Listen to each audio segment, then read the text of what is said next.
నమస్తే మాస్టర్స్. ఇవాళ day 12 overcoming your fear. ఇవాళ కూడా చాలా ఇంపార్టెంట్ ఎమోషన్ ఎలా రిలీజ్ చేయాలన్నది మాట్లాడుతారు ఇవిడ. అయితే ఇవాళ ఈ ఫియర్ అన్నది ఇలాంటి ఫియర్ ఎలాగ మిమ్మల్ని టేక్ ఓవర్ చేసేసి లైఫ్ని టేక్ కేర్ చేయనీయకుండా చేస్తుంది అన్న దాని గురించి మాట్లాడుతున్నారు. అయితే ఇవాళ మిర్రర్ వర్క్ కూడా ఈ ఫియర్ అనే ఎమోషను ఎలాగ మిమ్మల్ని బ్లాక్ చేస్తుంది, మిమ్మల్ని మీరు ప్రేమించుకోకుండా ఎలాగ ఆపుతుంది, అలాగే ఫర్గివ్నెస్ అంటే అవతల వాళ్ళని క్షమించనీయకుండా ఎలా చేస్తుంది, అలాగే మీరు ఒక హ్యాపీ లైఫ్ లీడ్ చేయకుండా ఉండడానికి ఏం చేస్తుంది అన్నది మాట్లాడతారు.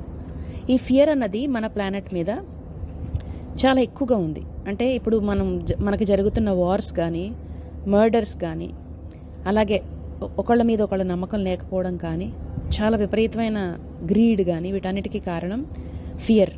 అది ఎందుకు వస్తుందంటే మీ మీద మీకు నమ్మకం లేకపోతే, ఒకవేళ ఈ ఫియర్ని కనుక మనం ఓవర్కమ్ అయితే మనము ఈ లైఫ్ అన్న ప్రాసెస్ని ట్రస్ట్ చేస్తాం. ఈ లైఫ్ అన్న ప్రాసెస్ని, యూనివర్స్ని, మిమ్మల్ని మీరు నమ్మడం మొదలెడితే ఈ ఫియర్ అన్నది పోతుంది. అంటే ఫియర్ రావడం అన్నది అందరికీ ఫియర్ఫుల్ థాట్స్ అన్నది వస్తాయి, అది ప్రాబ్లం కాదు. రియల్ ఇష్యూ ఏంటంటే ఆ ఫియర్కి మనము హోల్డ్ చేస్తూ ఉంటాం. సో అప్పుడు ఆ ఫియర్ అన్నది మనని టేక్ ఓవర్ చేసేస్తుంది. సో ఆ ఫియర్ అన్నదానికి పవర్ ఇవ్వకుండా ఒక ఫియర్ఫుల్ థాట్ మీకు ఏమైనా వస్తే ఏం చేస్తారంటే మీరు ఆ ఫియర్ఫుల్ థాట్ని పక్కన పెట్టి మిమ్మల్ని మీరు ట్రస్ట్ చేయడం మొదలెట్టండి. ఇది మిర్రర్ వర్క్లో దీని గురించి మాట్లాడతాం.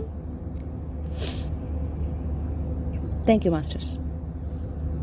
ఇవాల్టి affirmation: all is well, everything is working out for my highest good, I'm safe, love is my strength, only love is real.